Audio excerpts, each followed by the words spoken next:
Hi, everybody. I'm hoping you guys can hear me okay and everything's going good. We're just sitting here today from the comforts of our staycation at home and wanting to fill you in on a few things that we have been hearing from our team members and our clients and some questions that we've been addressing throughout the last 2 weeks. So, as of Tuesday, real estate was declared an essential service. And what that means is that agents can still practice, but it is definitely not business as usual. So we wanted to fill you in on some things, as some questions, and we're going to start. So this is hopefully the first one. We are stepping out of our comfort zone, so bear with us here. This is our first one, but I think every small business in Ontario is stepping out of their comfort zone and doing things a little different. And honestly, it's not bad. It keeps us on our toes and it kind of rejuvenates things a little bit. So Brett, I want to start with a question I think that is on everybody's mind, but I don't think anybody has an answer to, including us. But it is, when will a period of normalcy return? And what are you expecting to see from a normalcy standpoint as far as the market? Well, I don't think anybody really knows, Tanya. We're trying to all figure it out all at the same time. Things are moving so quickly, and we've been deemed an essential service for real estate, and it's basically to make sure that all our transactions that are in the pipe, they are going to close, and lawyers can close them, and land registry services can still register deals. So I believe the federal government is planning for roughly basically 16 weeks of emergency funding. I think they're planning for the long haul. Until we see a leveling out of the virus infection, I believe this is going to stay until that happens. And as much as everybody stays home, I think that's probably the best way to do it. Person-to-person contact has to cease, and in order to control this. Okay, so in today's world, some buyers still have to buy, some sellers still have to sell. People are going homeless, people needing to sell homes. How are we adapting in order to see these changes so our clients can still buy and sell a home while keeping everybody protected, including our clients, our team, our clients' children are in those homes? So what are a couple things that you are recommending to do? Well, the whole world has gone, basically, the real estate world has gone virtual, has gone to video. We're embracing technology, FaceTime, Zoom meetings, basically virtual tours. We have a process now where we are to cease person-to-person contact. So physical showings aren't going to happen until somebody's very interested in that particular home. So really, we're encouraging our buyers to get online, look at the video, look at the photos. If they're interested from that point on, then we're sending realtors, our agents, into the houses alone, FaceTiming in real time to the buyer.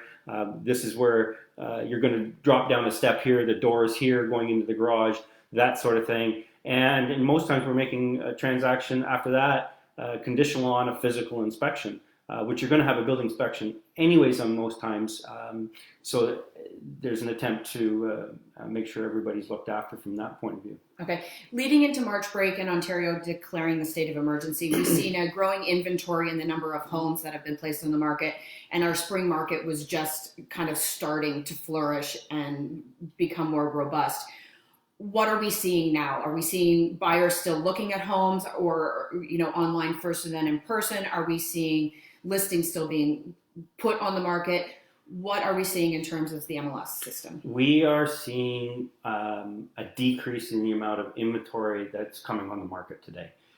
We've seen a decrease in the amount of inquiries with regards to property, which is totally to be expected. We're seeing online activity increase, of course, because everybody's at home and looking. But we're still new into this. We're basically a week out of a state of emergency. We've got non-essential businesses not working. We've got tremendous layoffs. So we're seeing a general slowdown. There again, people still have to buy and sell real estate, but we're doing it in a different, safe method. Okay, so if from the Port Perry, North Durham, and Kawartha, one of the big questions that people are asking: when this is over, when it's over, we don't know. Are prices going to remain the same, or are prices going to strengthen, weaken? What is your general prediction today? And knowing that information is changing hour to hour, day by day, that keeping up with some of these programs and what's being out there is hard for anybody. So knowing what we know today and your predictions, as well as speaking with Guy and Keith and the rest of the team, what is going to happen that you think? I believe, yes, we are going to have a general slowdown. I don't think it's going to stop with nothing happening, but I believe a lot of buyers and sellers that don't have to sell, don't have to buy, are pressing the pause button, a wait and see type attitude. I think people will evaluate this come after the non-essential business after April 7th is really the 2-week period.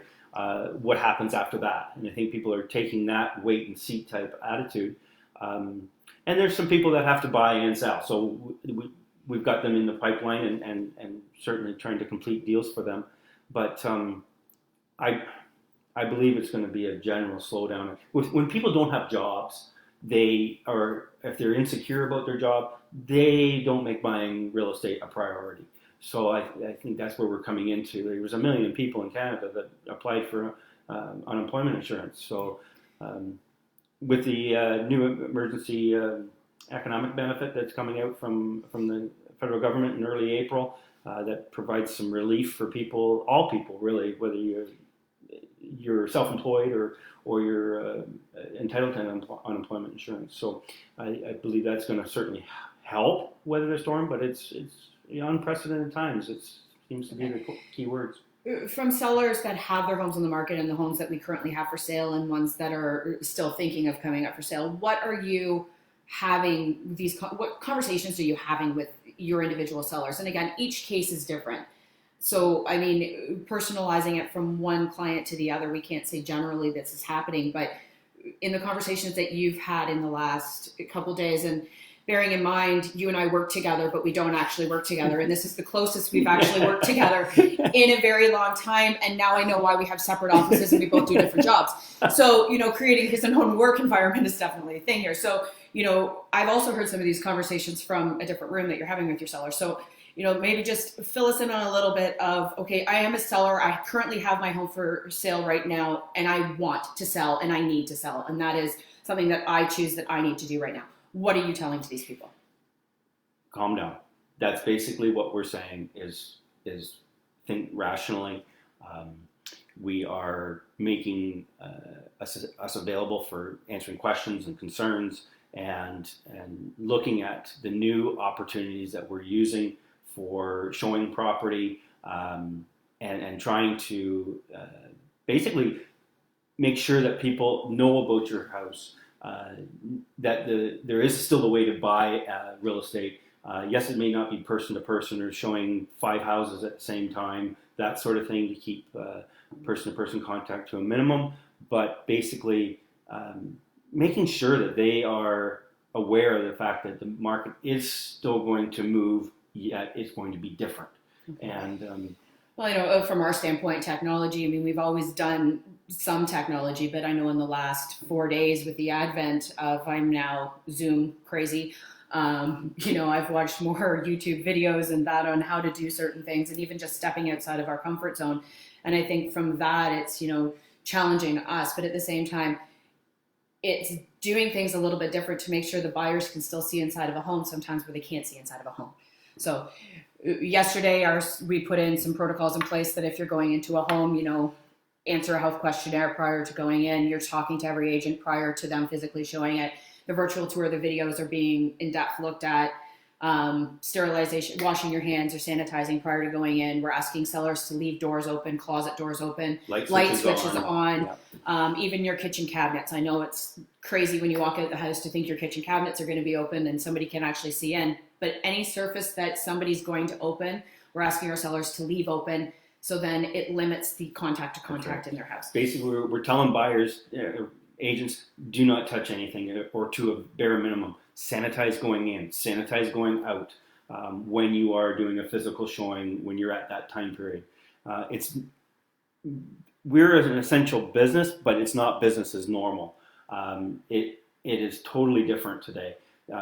Basically, you're going to see a property virtually first, second, and it'll be the third time that you finally decide on that house, and that's how you're going to make that decision. That's the only safe way to do it. It's what health authorities are telling us to do. It's what our provincial and Canadian associations are telling us to do. It's the right thing to do. So okay. And as a buyer going in, if I decided, so I have sold my house and I need to find a new house. From a buyer looking to move in and do a home, what are we seeing as far as conditions being put in to protect the buyers? And also from a closing standpoint, I mean, it's all fine to purchase a home, but you still have to close that home. So as far as services go, what processes are there and what is available in order to do that? So again, we're an essential service. So the reason we are essential service with deals that are already in a pipeline, that were, you buy your house in January, it's closing in April, and they had to make an essential service. So the land registry was open. It can be certainly closed. Lawyers are essential service. They can still work. They're all doing things differently today because you can't have that person-to-person contact. But movers are still essential. They're still working. They're inside a home a long time, so they're at risk. So everybody's, social distancing is the norm today, and will continue to be. They are going to close deals. We have to take precautions, but your house is going to close. And again, we're relatively new in the infancy of this as well. I mean, we're basically 2 weeks in, and to who knows how long. So I mean, as processes go, processes are going to get easier and more streamlined. So right now, I think it's the influx. Okay, how can we best help our clients and protect our clients from what we can do, and finding those best practices for everybody. And I think that's kind of something that we're looking at. Okay. Is there any? So over the next, is there any other questions that you want to? I know that we're doing the best we can behind the scenes to put as much information out there. Going forward, we are thinking, and if there's any questions that anybody would like to see asked or answered, or if we can help in any way, by all means, send them our way. We're hoping to do 2 to 3 Zoom calls, lives, whichever, we haven't decided which way yet, a week in order to get the most information out there. We're trying to schedule a call with a mortgage broker, Catherine McKenzie with Hillside, to go over some of what the banks are doing and the government is doing to make sure that homeowners stay in their home, to make sure that, through the long run, that everybody can maintain a healthy living environment. So that's a call that we're hoping to do for Tuesday. But if you have any questions that you would like to see addressed, or if we can bring on anybody to answer the questions, please let us know. We are complete open ears. The other thing that we are totally interested in doing is talking to small business. Talking to small business to see how their mindset is and what they want to do going forward in order to maintain their business. Small business is vibrant to our communities we live in. We're hugely passionate about our area, our location. We live, we play, we invest in here. So this is what we want to do. And if all business needs to work together in order to get through this. And you know what? Enjoy that extra game of Monopoly. Although in our house, it gets a little frightening. The kids are just as competitive as us when it comes to Monopoly, so it's almost going to be banned. But in the meantime, stay safe, stay healthy. Thank you to our frontline workers who are keeping us safe and healthy. And everybody, please do your part and stay home. Thank you. Thanks, guys.